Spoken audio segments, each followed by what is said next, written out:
What if you don't have to show up as a certain larger than life version of yourself? What if you just get to be you? What if that's celebrated? And what if that's exactly where you're meant to be? Hi, friend. Welcome to Gather in Growth, a show created for passionate, growth-focused rural women like you. From mindset work and building strong habits to exploring the unique joys and challenges of living rural, this is a show to leave you feeling joyful, inspired, and a little less alone. Together, we're on a journey of reaching for the most confident, healthy, and authentic version of ourselves, and I'm forever grateful to have you by my side. Whether you're currently running on a back road, shuffling kids to town, hopping along for a tractor ride, or 3 loads deep into folding laundry, grab yourself a nice coffee and let's dive in.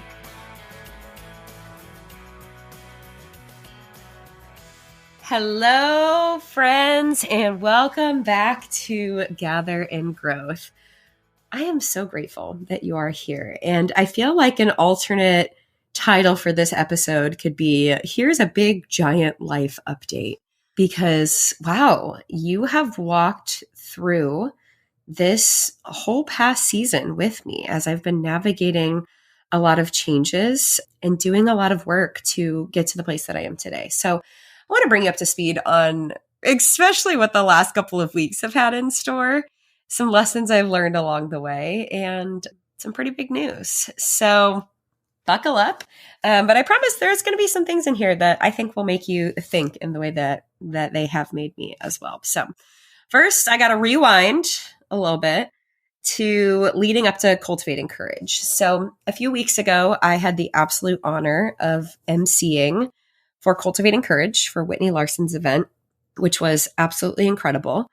But leading up to it, I am not going to lie, I spent 2 whole therapy sessions talking about it. And I actually opened up for this when I got on stage, because there's just something in my heart that said someone else is experiencing this in their own way. I think there's something about, coming together with women that we admire and that, we want to connect with, that there's like a little middle school version of ourselves that pops up that's like, oh my goodness, like, will they love me? Will they accept me?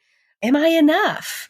Which is a lot of what I had been really processing in therapy for the past couple of months, off and on anyway.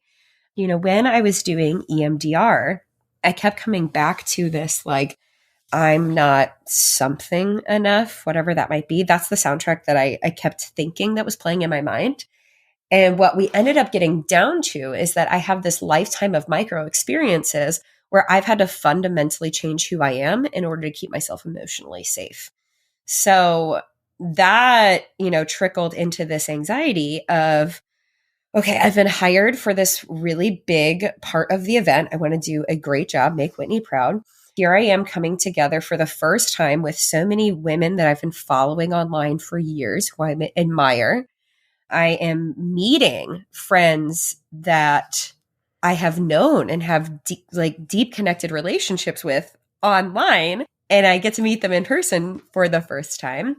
I'm reuniting with women who have come to my retreat. I get to meet for the first time women who have been in my masterminds, and I have the opportunity to meet hundreds of women and build all these meaningful connections. And so I had really stressed myself out about having enough energy or capacity or time to really dedicate myself to all of these different things, which now looking back on it, I'm like, why? But the funny thing is about anxiety and, just the stories that our brains sometimes tell us is that they're not always based in reality, and that they can build upon each other and spiral out real easily, whether or not we want them to. So anyway, Cultivating Courage was incredible. So many of the fears and insecurities that I walked into that room with melted immediately. And I was able to 1000% be myself and give so many hugs and have meaningful conversations with people I care about and new friends. And it was incredible in every sense of the term. But if you were there, you also know I could not stop crying. It was like every other time the mic was in my hand, I would end up tearing up. Or when someone else was speaking, I would end up crying. Now, granted, it's a vulnerable, kind of emotional experience. We're all going through this together. People are talking about all sorts of different stuff. So it's not weird that I was crying. There were certainly many opportunities where many tears were shed, but I felt like I just could not get it together. On top of that, I was not sleeping well because, just traveling, not at home, like really amped up. I get a lot of energy from being around people. So it's hard for me to like decompress at the end of the day.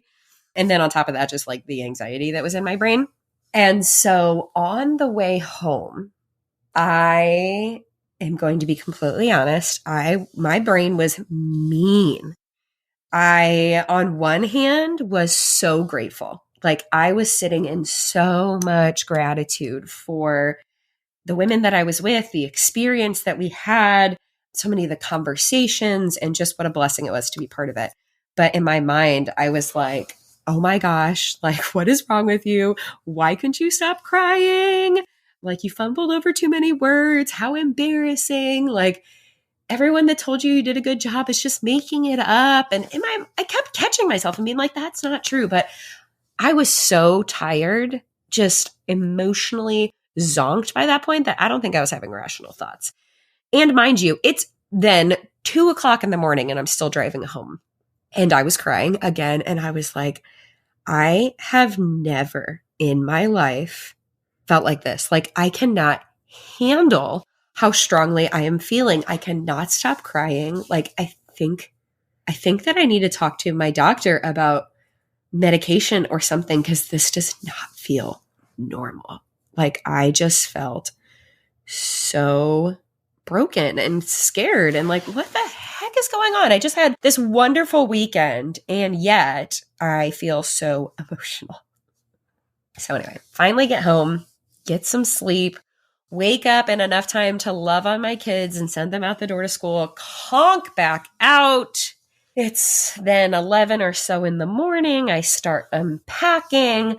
I start texting my husband and I'm like, hey, remember how all weekend my period still wasn't starting? And he was like, yeah. Now, mind you, all weekend, he's like, you're probably just stressed. I know you've been anxious. You're dealing with a lot. Like, it's fine. And he goes, maybe you should take a pregnancy test. And I was like, oh yeah, I think I do still have one of those somewhere. Mind you, our kids are almost 6 and almost 4. And so without thinking too much of it, I take the old test and sure enough, it's positive immediately. And you know the Taylor Swift song? I think it's Bejeweled, but it's like the Instagram audio that's like, nice. That's all my brain could say for like an hour. I was just like, okay. And instantly, after the like news had sunk in, I felt nothing but relieved. I felt calm, like every ounce of, I don't even know, every ounce of like the stress or like emotional overwhelm I had, it was gone immediately. It was like my body knew, obviously, and I didn't. And I remember this with, I think I was pregnant with Everett and I didn't know yet. And I had gone back to the summer camp that I used to work at and like filled in for a week. And I was with all these teenage girls and I couldn't stop crying. Like they were making me cry. So apparently this is just my body's like first warning sign that I actually am going through massive hormonal changes. No wonder I couldn't keep my you-know-what together. Oh my gosh. So needless to say, the past week and a half or so has been a lot of processing and just kind of figuring stuff out. But truly, I feel nothing but excited and relieved and ready, even though I did give my husband the go-ahead to get a vasectomy in November. And he said, okay. And then December, I was like, hey, about that. And he was like, yeah, I don't know. It just feels so permanent. I'm going to hang tight on that for a second. So this was most certainly not in our 2023 bingo card or ever, but we are ecstatic. And it is a harvest baby, which I've never had. Both my other kids were born in March. And yeah, when I told my father-in-law, I was like, sorry. He was like, oh, it'll be fine. I'm like, oh, okay, you say that now. So if anyone else has a harvest baby, please holler at me and let me know how it actually went. But I think the thing that feels so exciting this time is I am a vastly different person than I was when I was pregnant with my first two. A few weeks before we moved back to the farm, like we were still living in Southern Illinois in full on college kid party mode. Even though I was teaching at the time, Andrew was in his undergrad. So, we moved back to the farm. I got pregnant with Everett 11 days later. I started teaching later that fall. I, was pregnant, had him, switched jobs, like we bought farms, we bought this house, we renovated this house, we had Alita, we moved into this house. Like I was working like crazy. It's just like life was happening so fast. We were going through so many changes as a couple and as a family and within ourselves. We were growing up in the, 4 years of pregnancy and postpartum around my first two. And so, it wasn't until I was 6 months postpartum with Alita that I even started my health journey or understood what personal development was. And that was, almost 4 years ago at this point. And every single ounce of the way that I'm thinking about this, from what I'm capable of doing during pregnancy to what labor and delivery is going to look like to postpartum and life after, it just feels like I know and trust myself differently than I did then. I know physically, mentally, and emotionally how to take care of myself so much better. Like I actually had a checkup with my functional health person this morning, and she was asking how I was feeling, besides being freshly pregnant. I was like, I feel great. Like, I feel like I have a brain back in my head. This week I was in therapy and she said, Emily, like, you are in such a good space. And there's, a few other things that we want to work through. But she's like, I don't even think we need to meet every week. And I'm like, are you breaking up with me? Please don't break up with me. I want to be here forever. She's like, I know, but you don't need it right now. Like you have really let go and processed and worked through hard stuff. And, then she was kind of asking me some questions directly related to things that I said in the first week or two of therapy. And then right before we started EMDR, and then even following, and even right before Cultivating Courage. And she was like, how does that resonate with you now? And I'm like, I have not even thought about that. I don't even know how long. Like that does not even cross my mind anymore. And I'm like, that makes me feel like I made it up. Like, how does that happen? And she was like, that's kind of how therapy works, is there's something that's so all consuming that's really holding you back, that's really bottlenecking where you want to be. And going through the process of talking it out and, doing things like EMDR and doing reprocessing. And she's like, that's the magic of it, is you just, I'm like going to start crying again. You just wake up one day and it's not there anymore. And it's not that it never existed. It's that your brain has done the work to rewire and give you space for a totally different reality. So I just feel content. I feel so happy. And it's such a relief, such relief. And I know that life is always full of ebbs and flows and ups and downs and changes. And there are seasons of growth that are fun and seasons of growth that are so hard. And I know after October till now, what it looks like to mentally and emotionally really go through some stuff and then come out on the other side, which I've said since the beginning that I hold hope onto a better tomorrow. And I finally feel like I'm living in it. Like, does that sound cliche? Does that sound cliche to say? Anyway, so if I had to bestow some concrete takeaways, so this isn't just a, memoir of the last couple of weeks of my life, I think about what my therapist told me as I was approaching Cultivating Courage. She said, Emily, what if it's safe to just be you? What if you don't need to hold on to any anxiousness over what someone's going to think of you? What if you don't need to make yourself any smaller or any bigger or anything? What if you don't have to show up as a certain larger than life version of yourself? What if you just get to be you? What if that's celebrated? And what if that's exactly where you're meant to be?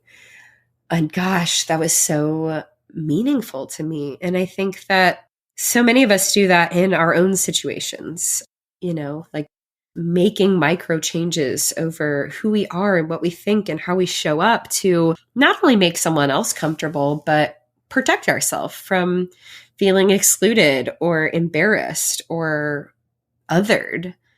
And I want to share with you that there are people in the world who love you exactly as you are today. And in fact, probably love the version of you that's the most you the most. And if you don't have those people in your life right now, gosh darn it, that stinks. But they're out there and you can find them and you deserve them. And also, I think about what evidence do I have to support? A lot of times we create what we think other people are saying or what we think other people are viewing us as. We create these stories in our mind and they aren't always based in reality. They feel very real to us, but more often than not, no one's thinking about you nearly as much as you think they are, because people are inherently selfish and thinking about themselves. They're not spiraling out on what they think you're like. They're worried about, how are they showing up? Are they enough? And if they are spending time talking badly about someone, it's shining a really big part of insecurity on their part. So if there's anything I learned from that, it's that it's safe to be you. And if there's anything I've learned from this newfound news, it's that, you make a plan and God laughs. And it's already been decided. So funny, at the beginning of this year, like at the turn of January, as everyone's writing out their goals and figuring everything out, I said for a few weeks, I'm not ready. I cannot put it to words yet. Last year was such a big year for me in so many ways. Everything that I said I wanted to bring to life, I did, which I'm very proud of. But also, I had very little awareness of what kind of energy that was going to require. And I knew going into this year, I wanted to be more aware of that. What are the big things that I want to accomplish? What's the kind of impact I want to make? How do I want to show up for my family? How do I want to show up for myself? I really wanted to look at this big picture. And for a few weeks, I couldn't quite nail that down. And then interestingly enough, after that little tiny BB was already in my belly, it was that week, I was able to lay out exactly what I wanted 2023 to look like. I wanted to do a couple of rounds of masterminds. I wanted to obviously pour into this podcast. I decided I wasn't going to host another retreat this year. And even though that had been on my plan all along, I'll do one in the spring, do one in the fall. I'm you know what? I think I need to pick a date for next year, but I don't think I want to do another one this year. I had decided I wanted to spend some time starting to write a book and do some more projects that were kind of behind the scenes to create some, I guess for lack of a better word, income streams that I'm not necessarily physically present for, maybe ebooks or a course or something like that. And it's so funny because the way that I wrote it all out pairs so beautifully with what this year is going to have in store.